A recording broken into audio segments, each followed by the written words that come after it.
বিএনপিতে আমি আছি, বিএনপিতে একেবারে ডান আছে, বিএনপিতে একেবারে বাম আছে, বিএনপিতে মধ্যপন্থী, বিএনপিতে সব ধরনের লোক আছে। যেখানে ছিল নৌকার ছবি সেখানে এখন ধানের শীষের ছবি। ওকে ফাইন, একদল গেছে, এখন বাকি এনারা আসবেন, এনারাই শাসন করবেন। জায়গাটা একই রকম আছে, শুধুমাত্র ব্যানারটা চেঞ্জ হয়েছে। 15-16 বছরের ছেলেরা যখন যুদ্ধে গেছে তখন তারা কি বুঝে যুদ্ধে? আন্দোলন এক জিনিস, দেশ চালানো, দেশ পরিচালনা করা আরেকটা জিনিস। সার্বিক পরিস্থিতি সামলে নিয়ে একটা দেশকে খুব সুন্দরভাবে পরিচালনা করতে পারবে বিএনপি, সেই সাংগঠনিক ক্ষমতা আছে কিনা? রাজনীতিক নোংরা দিক সবই আমি দেখে ফেলেছি। তারেক রহমান সাহেব অ্যাজ এ লিডার হিসেবে আপনার কাছে কেমন? মানবিক দিক থেকে উনি সবকিছু দেখেন। উনি দেশে কবে আসবেন বা এখন আসতে ওনার বাধা কোথায়? ডেফিনেটলি উনি সেই টাইমে দেশে আসবে। মানে রাইট না উনি সেফ মনে করছেন কিনা? এইটার থেকে আমাদের শিক্ষা নেওয়ার আছে। বিএনপি এখান থেকে আসলে কি শিক্ষা নিল? আওয়ামী লীগ জামাতকে ব্যান্ড করতে চাইতো, তখনও কিন্তু বিএনপি ওইটার সমর্থন করে নাই। চিরাচরিতভাবে রাজনীতি বা রাজনৈতিক দল যেভাবে চলে সেই চরিত্র থেকে বের হয়ে আসতে পারবো কিনা? টেন্ডারবাজি করে যেটা হয় আর কি, তারপরে নদী দখল, বালু দখল, রাস্তাঘাটে চাঁদাবাজি, এছাড়াও আছে ব্যবসায়ীদের কাছ থেকে চাঁদা নেন, বড় বড় অঙ্কের চাঁদা। এটাই তো ডেমোক্রেসির বিউটি। আসসালামু আলাইকুম প্রিয় দর্শক, আপনাদের সবাইকে আমন্ত্রণ জানাচ্ছি all time milk bread presents দার্জিকি প্রিয়া শোতে। আমাদের সঙ্গে যিনি রয়েছেন তিনি অত্যন্ত সুপরিচিত রাজনৈতিক অঙ্গনে বিএনপির কেন্দ্রীয় সাংগঠনিক সম্পাদক শামা উপায়েত। প্রথমে ধন্যবাদ জানাচ্ছি আমার এই অনুষ্ঠানে আপনার আসার জন্য। কেমন আছেন? ধন্যবাদ আপনাকেও, আছি, ভালো আছি। নতুন বছরের শুভেচ্ছা আপনাকে। জি, আপনাকেও নতুন বছরের শুভেচ্ছা এবং একই সাথে আপনার যারা ভক্ত দর্শক আছেন তাদেরকেও। আমরা আসলে আমাদের অনুষ্ঠানে আপনার অটোবায়োগ্রাফিটাই তুলে ধরতে চাই এবং রাজনীতি তো নিশ্চয়ই জীবনের গুরুত্বপূর্ণ একটা অংশ, কিন্তু তার বাইরেও আমরা আজকে শামা উপায়েতকে কিছুটা হলেও আবিষ্কার করতে চাই। রাজনৈতিক একটা পরিবারেই আপনি জন্মগ্রহণ করেছেন, আমি যদি ভুল না বলে থাকি 1973-তে, এবং আপনার বাবা মা দুজনেই কিন্তু নিজ নিজ জায়গাতে বিখ্যাত। একটু শুনতে চাই আপনার কাছ থেকে। আমি একেবারে যদি বলেন তাহলে মায়ের পেটের থেকে রাজনীতি দেখে আসতেছি, before I was born. So কেন বলছেন এটা? কারণ আমার বাবা একজন মানে ছাত্র রাজনীতি করেছেন। উনি যখন ক্লাস 8-এ পড়েন তখন উনি ফার্স্ট জেলে যান, এবং আমার বাবার রাজনৈতিক ক্যারিয়ারের বেশিরভাগ সময়টা ওনার জেলে কেটেছে আমার মনে হয়। তারপরে আমার জন্মের পরে তো উনি তখন তৎকালীন সময়ে আওয়ামী লীগের সাথে ছিলেন, ছাত্রলীগ করতেন, ছাত্রলীগের উনি ডাকসুর ভিপি ছিলেন। তো ছাত্র রাজনীতিতে অনেক ওনার বড় একটা ইয়ে ছিল।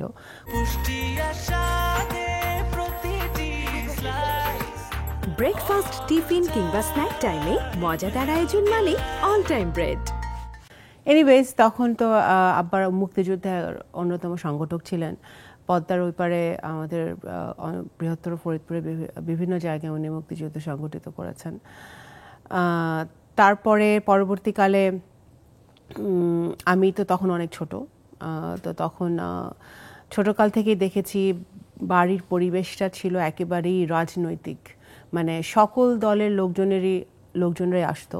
এখন যেরকম খুবই বেশি মেরুকরণ হয়ে গেছে পলিটিক্সে, যে একজন আরেকজনের মুখ দেখা দেখি বন্ধ, বা মানে আনফর্চুনেটলি বিশেষ করে গত 16-17 বছর ধরে আমরা যে দেখেছি কি যে আচ্ছা আওয়ামী লীগ, বিএনপি বা অন্য যে কোনো দল একজন আরেকজনের সাথে ছবি তুলতে সমস্যা, অনলি এই ধরনের টকশোতে এসে আমরা কথা বলি বা ওকে, বাট একজন মানে আনফর্চুনেটলি কেউ মারা গেল, তার জানাজা যাওয়া যাবে না, কারো বিয়েতে দাওয়াত দিলে যাওয়া যাবে না, এত নোংরা জায়গায় চলে গেছে। তো তখন আমি যখন ছোট ছিলাম, আমরা যখন বেড়ে উঠছি, তখন পলিটিক্সটা ওই জায়গায় ছিল না। তখন পলিটিক্সটা অনেক হ্যাঁ সবারই, আমরা তো যদি মাল্টি পার্টি ডেমোক্রেসিতে বিশ্বাস করি তাহলে অবশ্যই অনেক দল থাকবে, অনেক মত থাকবে এবং সেই মতের মানুষও থাকবে, কিন্তু দিনের শেষে এসে একজন আরেকজনকে রেসপেক্ট, একজন আরেকজনের মতামতকে রেসপেক্ট করা, ওই জায়গাটা ছিল। এবং ওই জায়গা থেকে আমি দেখেছি ছোটকাল থেকে আমি সব দলের লোকজনই আমাদের বাসায় আসতো দেখেছি। পরবর্তীকালে আমার বাবা যখন শহীদ রাষ্ট্রপতি জিয়াউর রহমান যখন বাংলাদেশ জাতীয়তাবাদী দল গঠন করলেন, তখন উনি বিএনপিতে যোগদান করে একেবারে প্রথম থেকে, বলতে গেলে ফাউন্ডিং মেম্বার হিসেবে। তখন থেকে উনি বিএনপিতে আছেন এবং বিএনপিতে থেকে উনি ইন্তেকাল করেছেন। এবং পুরা সময়টা ওনার উত্থান পতন, উনি মাল্টিপল টাইম উনি ক্যাবিনেটে ছিলেন, উনি একসময় বিএনপির মহাসচিব ছিলেন, এবং ওনার এরশাদের সময় ওই স্বৈরাচারের পিরিয়ডটাতে উনি অনেকবার জেলে গেছেন, একাধিকবার জেলে গেছেন। তো আমি পলিটিক্সের আপস অ্যান্ড ডাউনসটাও দেখেছি, যে পরিবারই অ্যাকচুয়ালি বেশি এফেক্টেড হয়। দল হয়, আপনার আশেপাশের লোকজন হয়, কাছের লোকজন হয়, বাট ইমিডিয়েট আপনার পার্টনার, আপনার ওয়াইফ, হাজব্যান্ড বা ছেলেমেয়েরাই বেশি এফেক্টেড হয়, বাবা মারা বেশি এফেক্টেড হয়। সো সেই জায়গা থেকে আমি বলবো যে রাজনীতির ভালো দিক, রাজনীতির খারাপ দিক, রাজনীতির নোংরা দিক সবই আমি দেখে ফেলেছি। কয় ভাই বোন ছিলেন আপনারা? আমি একাই, I am the only child. তো সে কারণে কি মনে হলো যে বাবার লিগেসিটা ধরে রাখার জন্য পলিটিক্সে আসা? সেরকমই। আমি আমার পড়াশোনা দেশের বাইরে, কিন্তু আমি যখন দেশে ফিরে আসি তখন আমার কাছে মনে হতো যে পলিটিক্স মানে আমার বাবাদের আমলে তো ওনারা ফুল টাইম রাজনীতিবিদ ছিলেন। এই ধরনের রাজনীতিবিদ এখন দেখা যায় না। মানে আমাদের বাসাটাই একটা মানে 4 রাস্তার মোড় ছিল, ওখানে সবাই আসতো, সকাল থেকে খানা দানা চলছে রাত পর্যন্ত, মানে এরকম একটা পরিবেশে আমি বড় হয়েছি। তো সুতরাং আমার কাছে ওইটা অনেক সহজ জিনিস ছিল, বাট পলিটিক্সটা আমার কাছে মনে হতো অনেক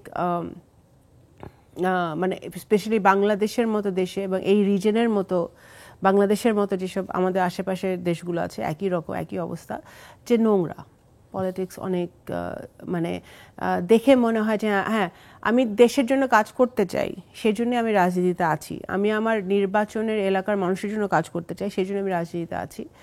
কিন্তু মাঝে মাঝে মনে হয় যে নোংরামিটাও অনেক মানে বেড়ে যায়। তো সেই ক্ষেত্রে আমার কাছে প্রথম ভালো লাগতো না, কিন্তু অ্যাকচুয়ালি আমার বাবা বেঁচে থাকতেই উনি সবসময় চাইতেন যে, যেহেতু I am the only child, তো উনি চাইতেন যে আমি এলাকায় যাই। আমাদের এলাকাটা খুবই মানে আমার বাবার, যেহেতু উনি প্রথম থেকেই এবং বিএনপিকে স্পেশালি স্ট্যাবলিশ করার জন্য, ধানের শীষকে স্ট্যাবলিশ করার জন্য আমার বাবার একটা বিশাল ভূমিকা ছিলেন। তৎকালীন সময় বিজয়ুদ্দিন সাহেব যখন পার্টির সেক্রেটারি জেনারেল ছিলেন, উনি বিজয়ুদ্দিন সাহেবকে নিয়ে গেছেন। আমাদের দেশনেত্রী বেগম খালেদা জিয়া একাধিকবার ফরিদপুর গেছেন, ওখানে গেছেন। তো সেই ক্ষেত্রে ওনার একটা বিশাল ভূমিকা ছিল যে পদ্মার ওই পারে বিএনপিকে একটি শক্ত অবস্থানে নিয়ে আসার জন্য। তো সেই ক্ষেত্রে উনি সবসময় চেতেন যে আমি পলিটিক্সে আসি। তো উনি সবসময় আমাকে মানে করতেন, উৎসাহ যোগাতেন। আর বাবার চলে যাওয়ার পরে তখন আমার বাবার প্র্যাকটিক্যালি আমার এলাকার লোকজন আমাকে টেনে নিয়ে আসছে, মানে প্র্যাকটিক্যালি, মানে মানে ওনারাই বলছে যে না, আপনারা থাকতে হবে। সে বাইরে পড়াশোনা করলেন আপনি লম্বা একটা সময়, এবং তারপরে আপনি দেশে এসে রাজনীতিতে যোগদান করলেন। শুরু থেকে আপনি বিএনপি রাজনীতির সঙ্গে ছিলেন, এবং একটা সময়ে আপনাকে দল থেকে বহিষ্কারও করা হয় কোনো অনভিপ্রেত ঘটনার কারণে, এবং তারপরে আপনি বর্তমানে আবার গুরুত্বপূর্ণ দায়িত্বেও চলে এসেছেন। এই বিষয়গুলো নিয়ে আমি আপনার কাছ থেকে একটু খোলামেলা জানতে চাই, আপনার অনুমতিক্রমে, যে আসলে দল থেকে বহিষ্কার হওয়ার ব্যাপারটা কি ছিল? বলে আমাকে বহিষ্কার করা হয়নি দল থেকে, আমার পদটা স্থগিত করা হয়েছিল, আমার সাংগঠনিক সম্পাদক পদটা স্থগিত করা হয়েছিল, বিকজ আমাদের এলাকায় একটা ঘটনা ঘটেছিল। Very unfortunate. আমি এলাকায় ছিলাম না, আমি ঢাকায় ছিলাম, বাট ইটস ভেরি আনফর্চুনেট ঘটনাটা ঘটেছে। বাট আমি তারপরে যতগুলো ইন্টারভিউ আমি দিয়েছি, সবখানে আমি বলেছি যে I endorse party's position, because as an organising secretary আমারও একটা দায়িত্ব আছে, এবং আমি পার্টিতে যদি ডিসিপ্লিন আনতে হয়, পার্টি যে ডিসিশন নেবে সেই ডিসিশনটা মানতে হবে। So I did that. আমি ইভেন যখন আমার পদটা স্থগিত করা হয়, তখনও কিন্তু আমি একদিনের জন্য ফরিদপুরের আমাদের নেতাকর্মী বা আমার এলাকার নেতাকর্মীর সাথে যোগাযোগ বিচ্ছিন্ন করি নাই। কারণ আমি যখন কিছুই ছিলাম না, তখনও আমি এখন তো অনেক সোশ্যাল মিডিয়া, ফেসবুক, টুইটার, অনেক বেশি সোশ্যাল মিডিয়া কেন্দ্রিক হয়ে গেছে অনেক কিছু। এই জন্য অনেক সময় এটা একটা নেগেটিভ দিকও আছে টেকনোলজির, কারণ আপনি বুঝতে পারেন না কোনটা জেনুইন আর কোনটা জেনুইন না। সো আমার যেটা করার, আমার কাজ হলো আমার বিপদে আপদে মানুষের পাশে দাঁড়ানো, বা আমার মানে মানুষের জন্য করা, সেটা আমি কন্টিনিউ করেছি। সো দল আট সার্টেন পয়েন্ট ইনভেস্টিগেশন করে দেখেছে যে মানে যেটা তারা আবার তুলে নিয়েছে, সেটা দ্যাটস ফাইন। মানে এটা তো it's part of politics, you just have to deal with it. BNP Awami লীগের ব্যাপারে যে সব সিদ্ধান্ত জানাচ্ছে, আওয়ামী লীগকে ব্যান করা হবে কি হবে না, বা ছাত্রলীগ নিয়ে বা বিভিন্ন ইস্যুতে যে বিষয়গুলো এসছে, এবং বিগত 16 বছরে আওয়ামী লীগের বিএনপির উপরে যে পরিমাণ নির্যাতন হয়েছে আমরা চাক্ষুষ যেটা দেখেছি, সেই জায়গা থেকে বিএনপি কি খুব বেশি মানে আগ বাড়িয়ে লিবারেল রোল প্লে করছে? মানে আদৌ কি প্রয়োজন আছে মানে এতটা লিবারেল রোল প্লে করার, এতটা ম্যাসাকার হওয়ার পরে দেশে আওয়ামী লীগের প্রতি? 2008, 2014, 2018 তিনটা ইলেকশন আমরা কিন্তু দেখেছি, ফেস করেছি, আগে পরে কি হয়েছে আমরা চাক্ষুষ দেখেছি। যেহেতু আমরা তৃণমূলে কাজ করি, আমরা আরও বেশি অনেক কিছু হয়তো আসে না মিডিয়াতে পদবে, যেগুলো আমরা জানি। তো সেই ক্ষেত্রে জায়গা থেকে বিএনপি যেই কথা ডিসিশনগুলো নিচ্ছে, আমি মনে করি খুবই প্র্যাকটিক্যাল জায়গা থেকে নিচ্ছে, দূরদর্শিতার জায়গা থেকে নিচ্ছে। কারণ এখন অফকোর্স কোন দল দেশে থাকবে কি থাকবে না সেটার অ্যাকচুয়ালি দেশের জনগণ সেটা ডিসাইড করবে। জনগণের হাতে তো ডিসিশন নেওয়ার কোনো ক্ষমতাই ছিল না এতদিন। সো যখন আগে আওয়ামী লীগ জামাতকে ব্যান্ড করতে চাইতো, তখনও কিন্তু বিএনপি ওইটার সমর্থন করে নাই। Because you may or may not like a particular party or may not support a particular party, but you don't have a right to ban any party যদি আপনি ডেমোক্রেটিক প্রসেসে বিশ্বাস করেন। আর ডেমোক্রেটিক প্রসেসে বিশ্বাস করলে ওই দায়ভারটা পাবলিকের উপর ছেড়ে দিতে হবে, আপনার জনগণের উপর ছেড়ে দিতে হবে। তো সেই জন্য আমরা মনে করি যে বিএনপি যে ডিসিশনগুলো নিচ্ছে বা যে কথাগুলো বলছে সেটা অনেক যৌক্তিক এবং বাস্তবতার নিরিখে বলছে।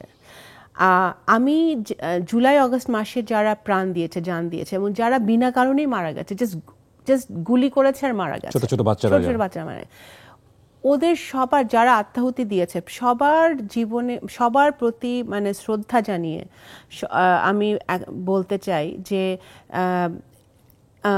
মানে রেভলিউশন যদি কথাটা যদি আপনি ইউজ করেন বা গণ অভ্যুত্থান কথাটা যদি ইউজ করেন, আপনি যে এইসব সময় বা আমাদের স্বাধীনতা যুদ্ধের কথা যদি আপনি চিন্তা করেন, lot of it was emotion.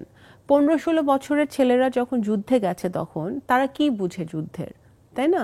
কিন্তু ইমোশন থেকে গেছে, দেশকে ভালোবাসে সেই জায়গা থেকে গেছে।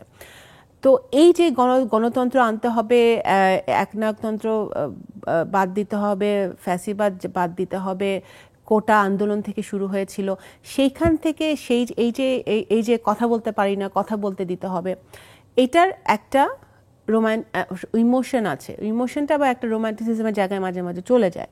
বাট যুদ্ধ করা এক জিনিস, স্বাধীনতা অর্জন করা এক জিনিস, সবার প্রতি শ্রদ্ধা রেখে কিন্তু আমি বলছি, এখনও যারা বৈষম্য বিরোধী যারা ছাত্ররা, যারা ওদের সাথে মাঝে মাঝে আমার কথা হয়, ওরা যারা আন্দোলন করছে, যারা মাঠে আছে, তারা কিন্তু দে আর বিং, প্রত্যেকে প্যাট্রিয়ট, প্রত্যেকে দেশপ্রেমিক, তারা তাদের দেশপ্রেমের জায়গা থেকেই কাজগুলো করছে। এবং কিন্তু আবার ওইটা এক জিনিস, আন্দোলন এক জিনিস, দেশ চালানো, দেশ পরিচালনা করা আরেকটা জিনিস। বিকজ বাংলাদেশ একটা আইল্যান্ড, একটা আইসোলেটেড জায়গা না। বাংলাদেশ সরকারে যারা আছে বা সরকারের বাইরে যারা আছে, আপনাদের বিশ্বের সাথে আমাদের ডিল করতে হয়, রাইট? সো আইসোলেটেডলি কোনো ডিসিশন মানে হঠাৎ করে নেওয়া যাবে না। সো বিএনপি কিন্তু যা বলছে এই গত 52-53 বছরে বা বিএনপির জন্মের পর থেকে বিএনপির যা এক্সপিরিয়েন্স হয়েছে বাংলাদেশের রাজনীতি, সে প্রেক্ষাপট থেকে বিএনপি সিদ্ধান্তগুলো নিচ্ছে। গণ আন্দোলন বা গণঅভ্যুত্থানের পরবর্তী সময়ে আমরা যদি বিএনপির ভূমিকা নিয়ে আপনার কাছ থেকে জানতে চাই, আলোচনা সমালোচনার জায়গা থেকে জানতে চাই, তাহলে সেটা কী হয়? আমি নিজের একটা অভিজ্ঞতার কথা শেয়ার করে একটা ছোট্ট বিরতিতে যাব। আমি আমার অফিসের সামনে ছোট্ট একটা বসার জায়গা দেখতাম, এটা হচ্ছে ছাত্রলীগ বা আওয়ামী লীগের ছিল, আর ওনারা বসতেন ওনাদের পার্টি অফিসের, ছোট্ট একটা অফিস, মানে রাস্তার পাশেই ফুটপাত দখল করে। খুব ইন্টারেস্টিং ফ্যাক্ট হলো, যেদিন বর্তমান সরকার দায়িত্ব নিলেন, ঠিক তার পরদিনই দেখলাম পুরো জায়গাটাকে সুন্দর করে পেইন্ট করা হলো, সাদা পেইন্ট। প্রথমে আমি ভাবলাম ঠিক আছে, গেছে এটা, এখন আমরা ফুটপাত দিয়ে হাঁটতে পারবো। তারপরের দিন গিয়ে দেখলাম ওখানে আপনাদের ব্যানার। এবং এটা শুধু আমার ব্যক্তিগত অভিজ্ঞতা না, বাংলাদেশের অসংখ্য মানুষের অভিজ্ঞতা এরকম। ব্রেকফাস্ট, টিফিন কিংবা স্ন্যাক টাইমে মজাদার আয়োজন মানে অল টাইম ব্রেড। একজন সাধারণ মানুষ প্রতিদিন একটা রাস্তা দিয়ে যায়, সে ওই জায়গাটায় গত 16 বছরে একটা দলের ম্যানিফেস্টো বা একটা দলের ছবি ওখানে দেখে এসছে। রাতারাতি সেখানে আরেকটা দলের ছবি সে দেখছে এবং সে জানে যে বাংলাদেশে আওয়ামী বিএনপির বাইরে আসলে বড় কোনো রাজনৈতিক দল নেই। আমি রাজনীতি বুঝি না, আমি সাধারণ মানুষ, আমার জায়গা থেকে পারসেপশনটা কি হবে? যে ওকে ফাইন, একদল গেছে, এখন বাকি এনারা আসবেন, এনারাই শাসন করবেন, জায়গাটা একই রকম আছে, শুধুমাত্র ব্যানারটা চেঞ্জ হয়েছে? দেখুন, আপনি যে একটা রাস্তার কথা বললেন বা একটা স্পেসিফিক জায়গার কথা বললেন, এটা হয়তো আরও জায়গায় হচ্ছে।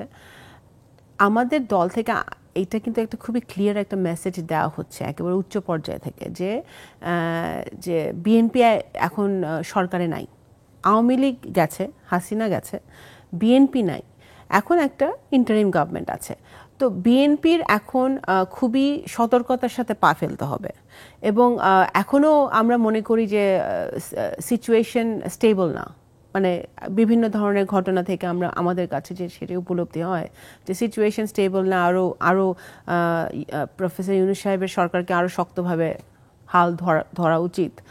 সেই ক্ষেত্রে সেই বাস্তবতায় কিন্তু এই মেসেজটা কিন্তু আমাদের মেসেজিংটা হচ্ছে তৃণমূল পর্যন্ত। এখন কেউ মানছে, কেউ মানছে না।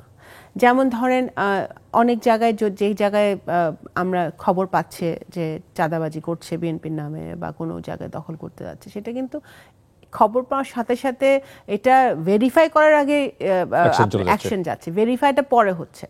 হ্যাঁ, তো সেই ক্ষেত্রে তো দল একটা খুব স্ট্রং, মানে কঠোর জায়গায় আছে। এখন সবাইকে তো, এখন এত বড় দল, সবাইকে তো থামানো যায় না। এখন তৃণমূল পর্যন্ত আমাদের নেতাকর্মী, ওয়ার্ড লেভেল পর্যন্ত আছে, সব অঙ্গ সংগঠন আছে, মূলদল সব আছে। এখন কে কোথায় পোস্টার লাগাচ্ছে সেটা দেখাটাও এখন একটা কাজ হয়ে গেছে। তো আমি মনে করি না, আমি পার্সোনালি এটার সাথে এগ্রি করি না যে একটা, হ্যাঁ, কারণ আমি মনে করি আমার যে বাংলাদেশের ডেমোগ্রাফিক্স চেঞ্জ হয়ে গেছে, বাংলাদেশের মানুষের চিন্তাধারা চেঞ্জ হয়ে গেছে, ডেমোগ্রাফিক্স চেঞ্জ হয়ে গেছে ইন দ্য মিনিং যে এখন আমাদের ইয়াং ভোটার্স অনেক বেশি। সো ওই যে আমরা যে বলি না যে 29% বিএনপি, 28% আওয়ামী লীগ, তারপরে বাকিটা ফ্লোটিং, এই এত পার্সেন্ট জামাত, এত পার্সেন্ট জাতীয় পার্টি, এই পুরো পার্সেন্টেজ চেঞ্জ হয়ে গেছে। So I don't know recently কেউ এটার কোনো সমীক্ষা বা ডেটা নিয়েছে নাকি, বাট আমার কাছে মনে হয় এখন যদি এটার কেউ করে সমীক্ষা নেয়, তাহলে দেখবে যে ফ্লোটিং ভোটারের সংখ্যা এখন অনেক অনেক বেশি। বিকজ এখন আমি মনে করি যে হাসিনার যে এক্সিট বা আওয়ামী লীগের যে অবস্থা হয়েছে, যে within a second cabinet vanish হয়ে গেছে, একটা পার্লামেন্ট ভ্যানিশ হয়ে গেছে, এইটার থেকে আমাদের শিক্ষা নেওয়ার আছে। আমরা যারা পলিটিক্স করতে চাই, আমি এই প্রশ্নটাই আপনাকে করতে চাচ্ছিলাম যে বিএনপি এখান থেকে আসলে কি শিক্ষা নিল? বিএনপি তো, আমি তো মনে করি সব রাজনীতিবিদের শিক্ষা নেওয়া উচিত। বিএনপি শিক্ষা নিয়েছে এই অর্থে যে বিএনপি ভবিষ্যতে আমাদের, আমি নিশ্চয়ই আপনি আমাদের 31 দফার ওইটার পয়েন্টস, ওইটার কথা শুনেছেন, 31 দফার কথা শুনেছেন, যেটা আমাদের বেসিক্যালি ইট উইল বি, মানে আমাদের আগামী নির্বাচনে একটা ম্যানিফেস্টোর মতোই হবে, এবং নির্বাচনে যদি বিএনপি আসতে পারে সরকারে, তাহলে 31 দফার উপর ভিত্তি করেই রাষ্ট্র মানে কাঠামো চেঞ্জ হবে বা কাজ হবে। সেই ক্ষেত্রে সেটা ওটা আপনি পড়েন, আপনি দেখবেন যে বিএনপি কি বুঝতে পেরেছে ওই 31 দফার মধ্যেই আছে। নাহলে কোনো দল নিজের ক্ষমতাকে খর্ব করবে না। হ্যাঁ, বলা হয়েছে এখানে প্রধানমন্ত্রী 2 বেশি থাকতে পারবে না একজন, বলা হয়েছে প্রধানমন্ত্রী প্রেসিডেন্টের মধ্যে ব্যালেন্স অফ পাওয়ার, এগুলো বলা হয়েছে, 2 কক্ষ বিশিষ্ট পার্লামেন্টের কথা বলা হয়েছে, বিভিন্ন কথা বলা হয়েছে যেগুলো মোর ট্রান্সপারেন্সি আনে। আপনার দেশ চালাতে গেলে যে স্বচ্ছতা আমরা দেখি নাই এতদিন, সেই ট্রান্সপারেন্সি আনতে হলে যে জিনিসগুলো দরকার, প্রত্যেকটা জিনিস কিন্তু 31 দফা ইমপ্লিমেন্টেড আছে। তো আমি মনে করি ওইটাই, that is the thing that BNP learned from, মানে আওয়ামী লীগের এইসব ব্যাপার থেকে। আর যেটা হলো যে এখন আর মানে ওই পাওয়ারকে, ক্ষমতাকে, we cannot take it for granted. মানুষজন আসে যে ভাবে ক্ষমতায় বসলে আমি যা ইচ্ছা তাই করতে পারবো, এই জায়গা থেকে সরে আসতে হবে। আমি ব্যক্তিগতভাবে মনে করি, কারণ আমার বাবা কিন্তু বেশিরভাগ সময় ক্ষমতার বাইরেই ছিলেন, বাট উনি এই জন্য আমি সাফারিংটা বেশি দেখেছি।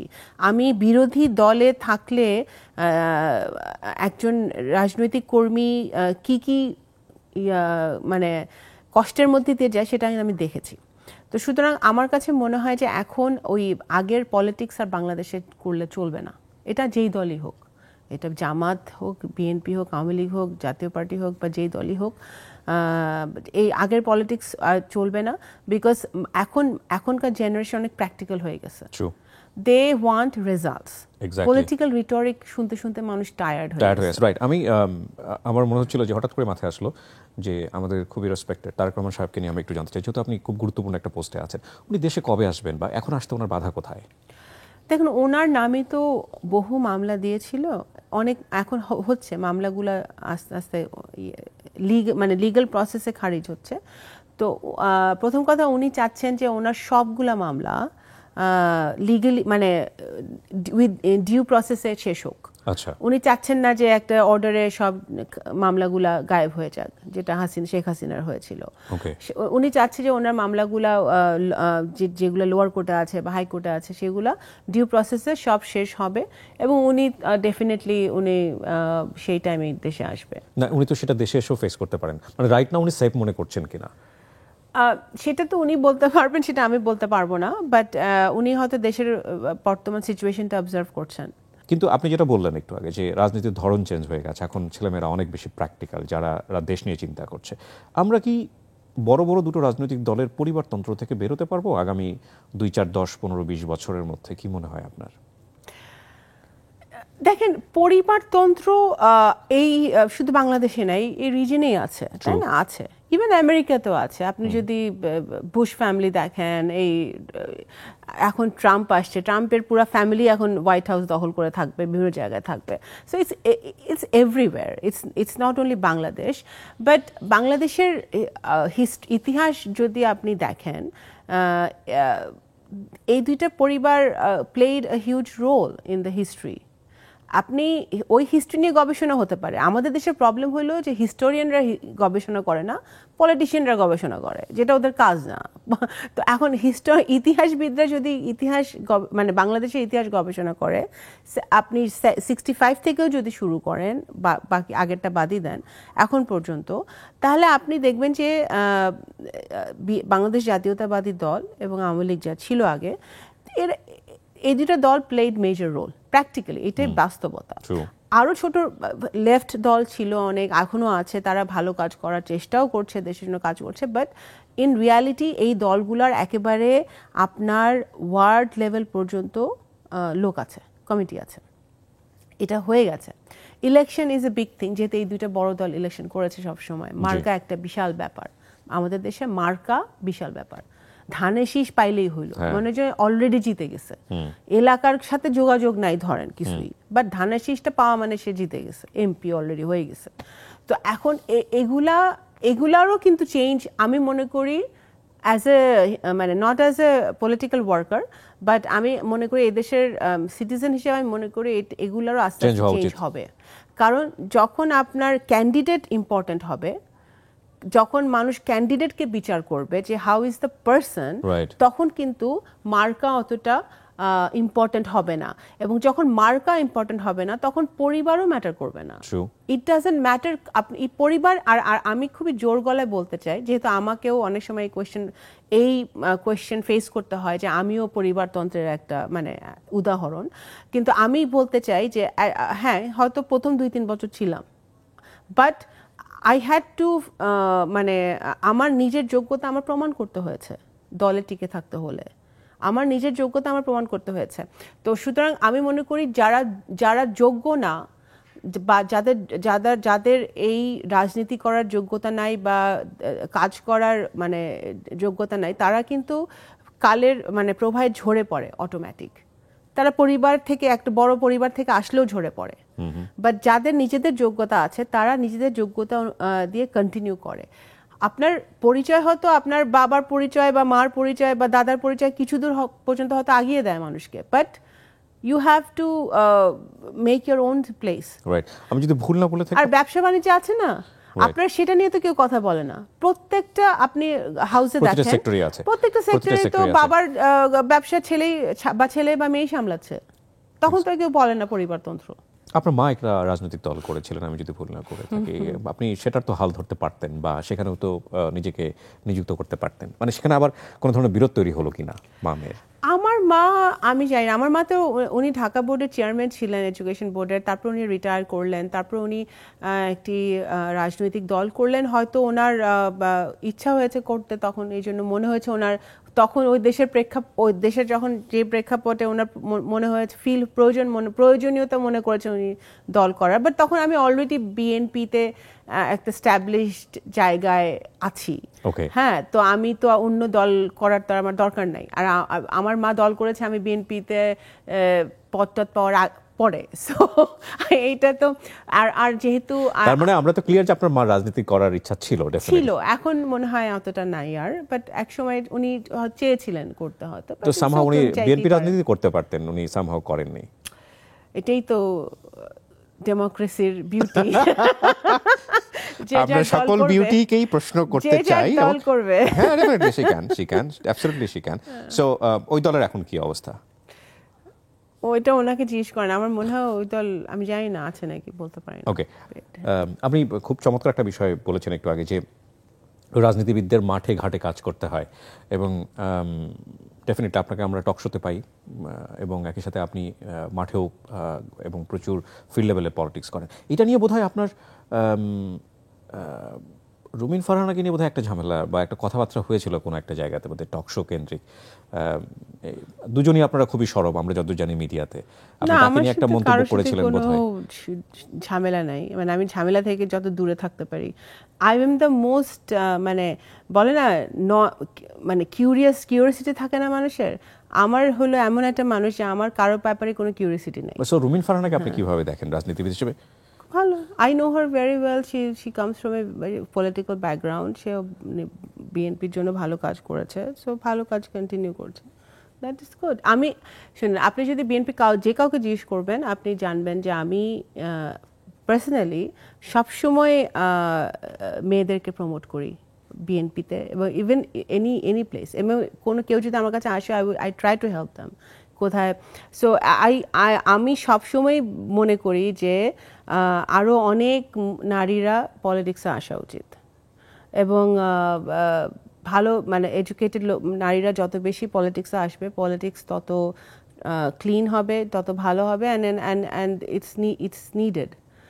সো আমার কারোর সাথে কোনো বিরোধ নাই, সবাই যে যার জায়গা থেকে কাজ করবে, যে যার যোগ্যতা নিয়ে এগিয়ে যাবে।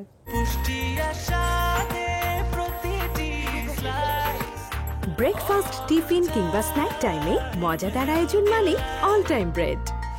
বিএনপির রাজনীতি আপনি করছেন, এবং ভবিষ্যতে যদি বিএনপি ক্ষমতায় আসে, আমরা যদি বলছি, এবং এটা তারেক রহমান সাহেব কিন্তু নিজে স্পষ্ট করে বলেছেন যে বিষয়টা অতটা সহজ নয়, তো সেক্ষেত্রে আপনি আপনার এলাকার মানুষের জন্য বা আপনি রাজনীতি থেকে কোন কোন জায়গাগুলোকে একটু ফোকাস করতে চান? আমার কাছে মনে হয় যে শিক্ষাক্ষেত্রে অনেক কম কাজ হয়েছে।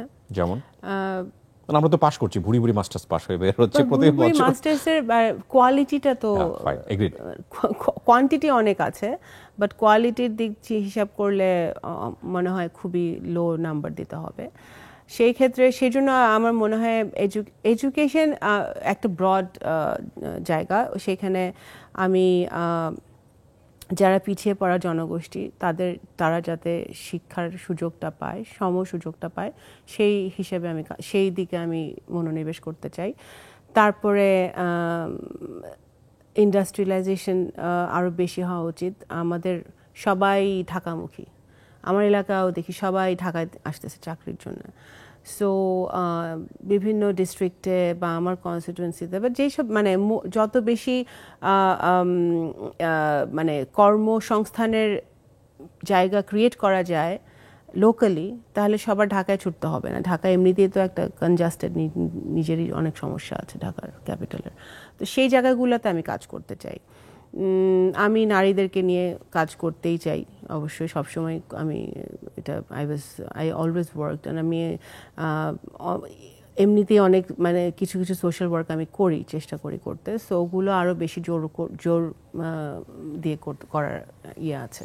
সাবেক প্রধানমন্ত্রী বেগম খালেদা জিয়া লম্বা সময় তিনি জেলবন্দি অবস্থায় ছিলেন, এবং তার স্বাস্থ্যের অবস্থাটা আমরা জানি, বর্তমানে হয়তো একটু রিকভার করেছেন, একটু সুস্থ আছেন, কিন্তু তার আগে অবস্থা আরও খারাপ ছিল, আমরা এরকমই মেসেজ পেয়েছি টেলিভিশনে।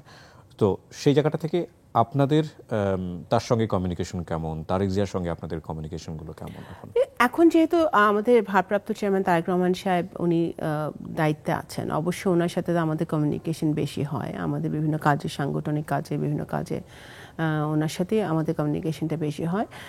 ম্যাডামের সাথে মাঝে মাঝে দেখা হওয়ার সুযোগ হয়, তো সেটাই মানে আমরা যত দূরের থেকে শুনি যে উনি এখন আগের চেয়ে ভালো, বাট ওনার যত ডিলে হচ্ছে যাওয়াটা তত ওনার চিকিৎসাটাও ডিলে হচ্ছে, তো সেটার জরুরি।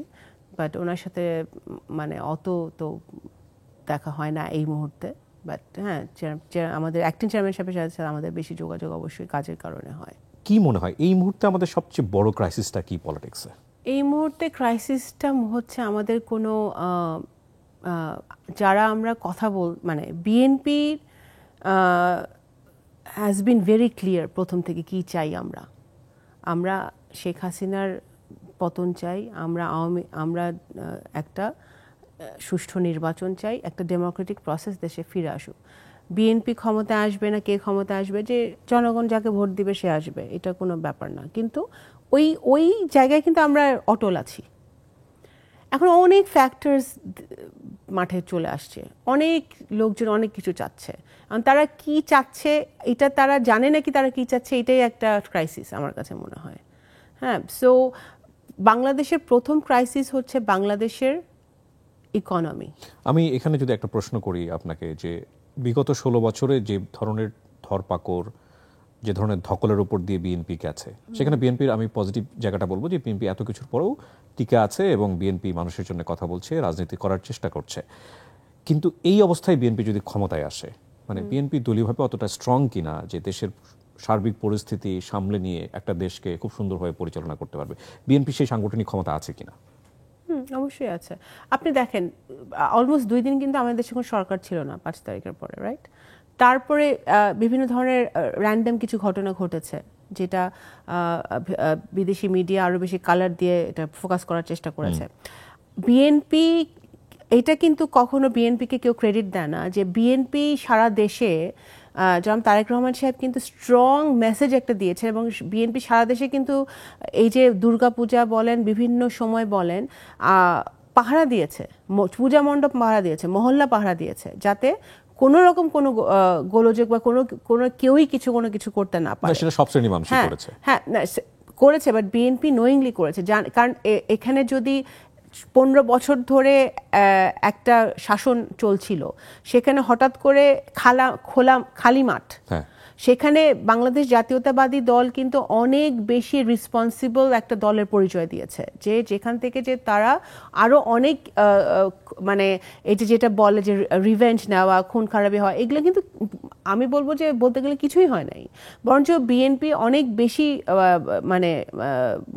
মানে একটা দায়িত্বের জায়গা থেকে একটা, আর বিশেষ করে আমাদের অ্যাক্টিং চেয়ারম্যান স্টেটসম্যানশিপের জায়গা থেকে কিন্তু উনি কাজগুলো করেছেন। তো আমি মনে করব যে বিএনপি সাংগঠনিক সেই ক্ষমতা আছে। কালকে যদি ইলেকশন হয়, ধরেন কালকে ইলেকশন দিল আর বিএনপি ইলেকশনে গেল, আর বিএনপি যদি ইলেকশনে যেতে, বিএনপি দেশ চালাতে পারবে। Simple as that. এটা তো আমি খুবই ক্লিয়ারলি বললাম, বিএনপির দেশ চালাতে কোনো সমস্যা নাই, সেই লোকও আমাদের আছে আর সেই সমস্যাও আমাদের নাই। আমরা বিভিন্ন সময় বিভাজনের কথা দেখি, রাজনৈতিক ভাবে লিডারশিপের অভাব দেখি, অনেক সময় আলোচনা সমালোচনার জায়গাটা থেকে। এগুলো বিএনপিতে এই মুহূর্তে নাই বলে আপনি মনে করছেন? দেখুন, একটা পলিটিক্যাল পার্টিতে অনেক ধরনের লোক থাকবে, আর বিএনপি তো আওয়ামী লীগ না যে শেখ হাসিনা আমরা দেখছি যেটা বলছে, ওই ওয়ার্ডের নেতাও তোতা পাখির মতো একই কথা বলছে। বিএনপি শহীদ রাষ্ট্রপতি জিয়া রহমান যখন বিএনপি তৈরি করেছিলেন, উনি সব ধরনের লোক নিয়ে বিএনপি তৈরি করেছিলেন। যেমন আমার আব্বা এক মধ্যপন্থী রাজনীতি করতেন, একটা ছাত্র লীগের সাথে জড়িত ছিলেন, উনি একটা খুবই গণতান্ত্রিক ধারার বিশ্বাসী একটা পলিসিতে বিশ্বাস করতেন। উনি বাম দল থেকে লোক নিয়েছেন, উনি বি চৌধুরী সাহেবের মধ্যে ডাক্তার নিয়ে এসছেন, উনি ইঞ্জিনিয়ার নিয়ে এসছেন, উনি বিভিন্ন প্রফেশনাল লোক নিয়ে এসছেন, উনি তো সবাইকে এক জায়গায় করেছেন। হ্যাঁ, উনি সব জায়গায় এক জায়গায় করেছেন। সো বিএনপিতে এবং ওই লেগেসিটা কিন্তু কন্টিনিউ করছে বিএনপিতে। সো এই জন্য অনেক ধরনের লোক আছে বিএনপিতে। আমি আছি, বিএনপিতে একেবারে ডান আছে, বিএনপিতে একেবারে বাম আছে, বিএনপিতে মধ্যপন্থী, বিএনপিতে সব ধরনের লোক আছে। তো এখন সেই ক্ষেত্রে আপনার এটাকে আমি বিভাজন বলবো না, আমি বলবো ইটস ডিফারেন্স অফ ওপিনিয়ন, সেটা থাকতেই পারে, সে থাকতেই পারে। I don't have to agree with all my colleagues, এটা তো হতেই পারে, এবং এবং সেটা থাকাটা খারাপ কিছু না। কিন্তু বিএনপি একটা মাত্র পলিটিক্যাল পার্টি, আমি মনে হয় এই উপমহাদেশে, যে আমাদের প্রত্যেক সপ্তাহে স্ট্যান্ডিং কমিটির মিটিং হয় এবং এজেন্ডা ধরে মিটিং হয়, এবং সেই স্ট্যান্ডিং কমিটির মিটিংয়ে সভাপতিত্ব তারেক রহমান সাহেব করেন, এবং যদি প্রয়োজন হয় তার বাইরেও, মানে যেমন ক্রাইসিস টাইমে বা এনি ইম্পর্টেন্ট ইস্যু নিয়ে 2-3 বার, এবং সব সিদ্ধান্তগুলো ইউনানিমাসলি হয়। নট যে আমাদের অ্যাক্টিং চেয়ারম্যান সাহেব বললেন বা চেয়ারম্যান বেগম খালেদা জিয়া বললেন ওটা ইমপ্লিমেন্টেড হয়ে গেল, সবগুলো স্ট্যান্ডিং কমিটিতে ইউনানিমাসলি ডিসিশন হয়ে তারপরে কিন্তু ইমপ্লিমেন্টেশনে যাওয়া হয়। তো সুতরাং আমি মনে করি যে এটাই একটা গণতান্ত্রিক প্রক্রিয়া চালু আছে বিএনপিতে, যেটা এটা কেউ একজন বলতে পারবে না যে এটা একজনের সিদ্ধান্তে হয়েছে। বিউটিফুল। যদি সেটা না হয়ে থাকে বা সেটা যদি প্র্যাকটিস হয় তাহলে তো এর তো ভালো কথা হতেই পারে না। আমরা চিরাচরিতভাবে রাজনীতি বা রাজনৈতিক দল যেভাবে চলে সেই চরিত্র থেকে বের হয়ে আসতে পারবো কিনা। বাজার দখল, মানে টেন্ডারবাজি করে যেটা হয় আর কি, তারপরে নদী দখল, বালু দখল, রাস্তাঘাটে চাঁদাবাজি, এই যে এগুলোই মূলত দলীয় ফান্ড হিসেবে ইন ফিউচারে বিবেচিত হয়, বা ওখান থেকেই ফান্ড তারা কালেক্ট করেন। এছাড়াও আছে ব্যবসায়ীদের কাছ থেকে চাঁদা নেন, বড় বড় অঙ্কের চাঁদা। তো এই যে চরিত্রগুলো, যেগুলো ওপেন না বাই দ্য ওয়ে, এগুলো থেকে আমরা বের হতে পারবো কিনা, বা বিএনপি বের হতে পারবে কিনা, বা বিএনপি করবে কিনা? বিএনপি তো করবে, সব দলেরই বের হতে হবে। এগুলো বন্ধ না করতে পারলে কোনো রাজনৈতিক দলেরই বেশি দিন টিকে থাকতে পারবে না, এটা আমি মনে করি। কারণ ওই যে বললাম না যে এখন ইয়াং জেনারেশন বা এখন মানুষের মনোজগতে একটা পরিবর্তন হয়ে গেছে, দে থিঙ্ক ডিফারেন্টলি। তারা আর ওই যে সহ্য করে সয়ে নিব যে ঠিক আছে চাঁদা চাচ্ছে তো আচ্ছা দিয়ে দিলাম, বা they will react. And when people, তারা যখন রিয়্যাক্ট করবে, তারা যখন বাধা দিবে, তখন কিন্তু মানে পলিটিক্যাল পার্টিগুলো ব্যাকফুটে চলে যাবে বা খারাপ জায়গায় চলে যাবে। বিএনপি ডেফিনেটলি এটা চায় না করতে, এবং যারা করছে তাদের বিরুদ্ধেও বিএনপি ব্যবস্থা নিচ্ছে, যদি কেউ করে থাকে বিভিন্ন জায়গায় সেটা ব্যবস্থা নিচ্ছে। এবং আমি মনে করি বিএনপি আমি যথেষ্ট পরিমাণে মানে শিখেছে যে কি করা উচিত না।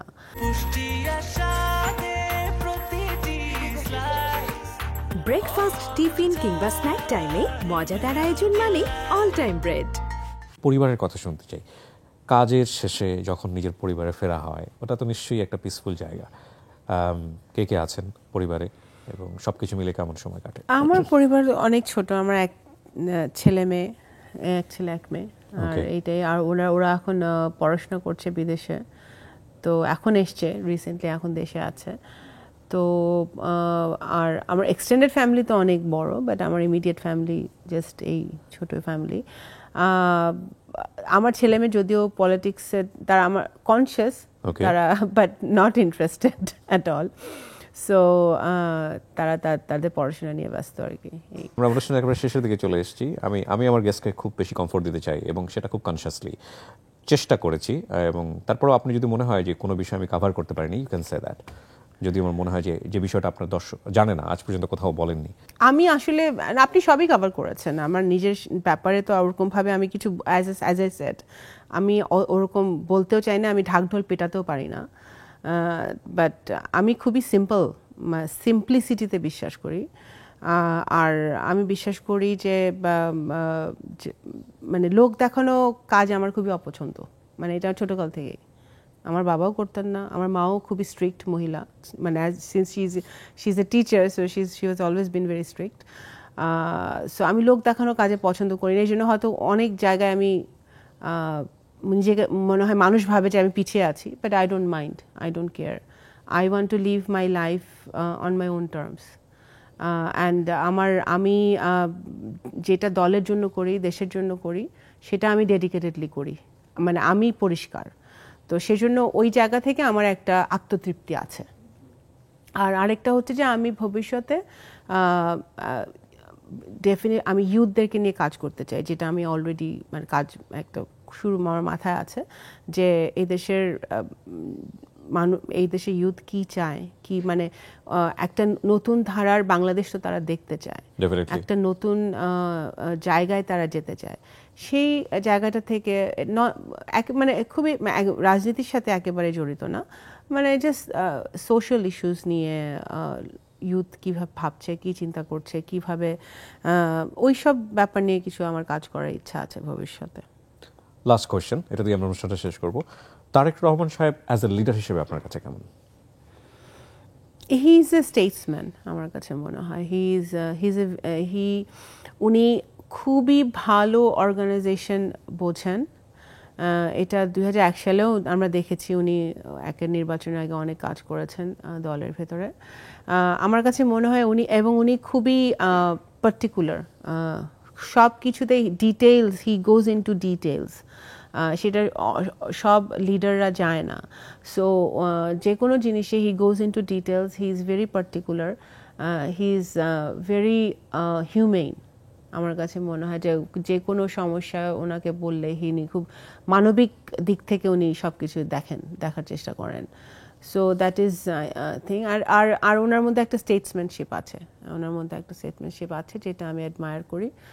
অফকোর্স ওনার বাবা এবং মার দুজনের গুণই তো উনি পেয়েছেন, তো সেই জায়গা থেকে উনি অফকোর্স দলটাকে তো অনেক, এবং এত বড় একটা দল এত দূর থেকে এত বছর ধরে নেতৃত্ব দেওয়া কিন্তু it's not a matter of joke.